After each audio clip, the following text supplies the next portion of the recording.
Bon les gars, qu'est-ce qui se passe? Lamine Yamal, il vous a traumatisé ou quoi? Il vous a fait trop mal?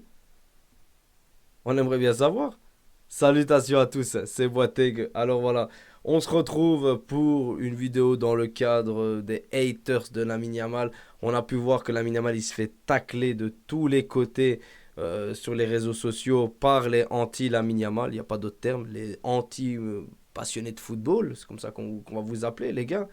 Tous ceux qui ont la haine de voir qu'un gamin de 17 ans, bah, c'est le meilleur joueur au monde, tout simplement. Que même son pire match est le meilleur match que l'un de vos pires joueurs ou de vos meilleurs joueurs, peu importe. Mais voilà, la Yamal, c'est du costaud et on voit qu'il y a beaucoup de haineux envers la Yamal.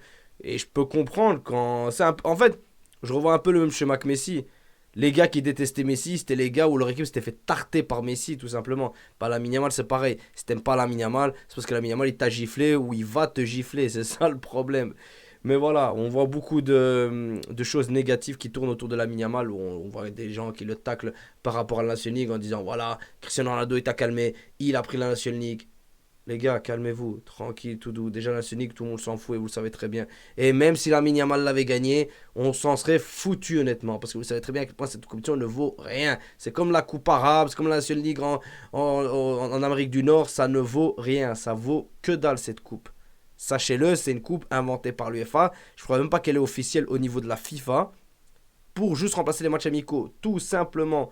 Ouais, le gagnant, ouais, il a une place directement à l'euro. Mais on s'en fout. Qui ne se qualifie pas à l'euro, honnêtement? Quel imbécile heureux qui ne se qualifie pas à l'euro? Faut dire les termes. Dans les gros, quel est le gros qui ne se qualifie pas à l'euro? Avec une équipe comme l'Espagne, d'office, tu te qualifies à l'euro. D'office. Ouais, le Portugal, il sera. Portugal a une très belle équipe. Attention, sur ce papier, c'est le Portugal a la meilleure équipe au monde. Je tiens à le dire, vraiment, je précise.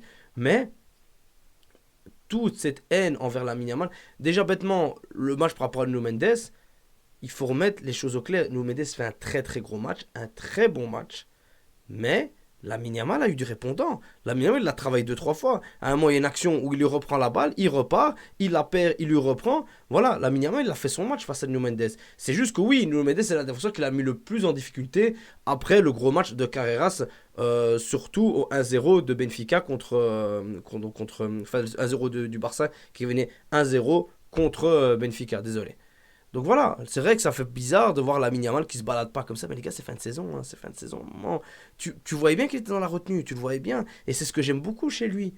C'est quand il voit que ça va pas, quand il voit qu'il est en difficulté, il se retient, il prône le collectif, et il commence pas à partir un dualiste et à faire un sursaut d'orgueil à ce niveau-là. Il est trop mature pour son âge, c'est ça qui est incroyable chez ce petit. On ne peut, on ne peut rien lui envier de plus, il est incroyable ce gamin. Et ce qui vous met la haine, c'est qu'il parle ses stories Insta. Mais moi, j'ai jamais eu de. Vraiment, j'ai jamais eu de problème avec un joueur qui parle, mais qui assume. Par contre, un joueur qui parle, mais qui assume pas, tu vas nous entendre. Mais lui, il assume. Il met des best stories Insta éclatées. Il le dit lui-même. Il l'a dit dans la conférence de presse avant le match face à l'Inter. Il a dit moi, les stories Insta, je suis sur mon téléphone, dans mon canapé, et je mets ça comme ça. Parce qu'il a 17 ans, il peut pas sortir sans l'accord de sa mère, les gars. Il peut pas sortir. Sans sa maman, il peut pas sortir, les gars. Sachez-le, c'est un mineur. Il n'a que 17 ans, il va avoir 18 ans en juillet, là, maintenant. Et vous avez la haine là-dessus, honnêtement. Vous avez vraiment la haine là-dessus. Enfin, les gars, à un moment, faut arrêter. On a dit, ouais, non, il est pas modeste, il a pas d'humilité, nan. Les gars, ça reste un petit gamin qui est là, qui kiffe et qui reste concentré sur le football, et c'est ce qu'on aime chez lui. Et qui assume tout ce qu'il fait. C'est ça d'où vient sa modestie, c'est que lui, il assume tout ce qu'il fait. Et qui se bat pour son collectif. Il se bat pour son équipe. C'est un gars qui fait vibrer les autres, qui se fait vibrer surtout lui-même et qui nous fait vibrer nous. Parce qu'un gamin comme ça, avec un tel mental, même les êtres patrons qui va te taper, où on lui dit, voilà, est-ce que c'est l'ère de la Yamal? Tu dis non, c'est l'ère du FC Barcelone. Est-ce que tu es une légende du football? Il dit, écoutez, je veux déjà commencer par être une légende du FC Barcelone. On dit, où est-ce que tu te vois? Il dit, écoutez, dans 10 ans, il dit, moi, je me vois toujours au Barça, et le Barça aura 4 à 5 Ligues des Champions de plus. Le gamin, il te dit clairement, il te dit, il y a le collectif d'abord, il y a le club d'abord. Moi, je viens après, j'ai que 17 ans, je suis qu'un gamin. Moi, je me prends pas la tête. Quand on lui a demandé sa coupe de cheveux, pourquoi t'as fait cette coupe de cheveux, il a dit, bah, Je m'ennuyais, j'ai fait une coupe de cheveux, c'est tout. J'ai pas voulu faire comme Neymar, nanana. Non, rien de tout ça. Rien de tout ça, les gars. Et vous le savez, vous le savez. Vous le savez que le gars, il est cool, il est tranquille. Je peux comprendre. Ça met la haine de voir un gamin de 17 ans qui assume comme ça. Comme certains ont peut-être la haine de Désiré Doué qui t'a mis un doublé en finale de Ligue des Champions. Peut-être. Mais en tout cas, j'ai pas la haine quand je vois ça. Quand je vois ça, je dis mais respect, gamin. Respect. Enjaille-toi, kiffe, kiffe. Oui, cette nouvelle génération, elle est impertinente. Et elle est hyper précoce, à l'image des Gavi, Musiala, Pedri, Doué, Lamine Yamal, Koubarsi. Oui, oui, voilà, c'est une génération hyper précoce qui est déjà mature à un âge auquel on s'y attend même pas.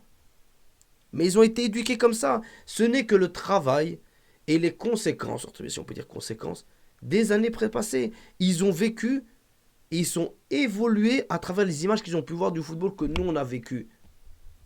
Que ce qu'on a pu vivre avec les Neymar, les Messi, Ronaldo, Gareth Bale, Wayne Rooney. Ils ont vu tout ça, ils ont vu, ils connaissent. Désolé les frères, petit problème de caméra, donc voilà, il y a un petit changement que vous avez pu le voir. Mais voilà, comme je l'ai dit juste avant, les jeunes de nos jours, ils ont vu, ils ont été éduqués par la grande classe, par les grands joueurs, et ils savent ce qui les attend, parce qu'ils sont plus matures et beaucoup plus près que le joueur était à l'époque, et ils savent assumer la pression, ce que d'autres ne savent pas. Donc je peux comprendre que les gens aient la haine sur la Yamal, mais malheureusement, quand t'es le meilleur, tu attires les haters, c'est comme ça. Tu peux rien faire de plus que d'assumer, c'est ce qu'il fait. Il est humble, que vous le voyez ou non. Il kiffe sa vie, c'est qu'un gamin, et c'est ça qu'on aime chez lui. Et il a une telle maturité de jeu qui fait que tu ne peux que t'enjailler qu'un gamin pareil. Enfin bref les amis, on se retrouve pour une prochaine vidéo. Désolé pour le petit problème technique. Et Visca Barça, ne l'oubliez jamais.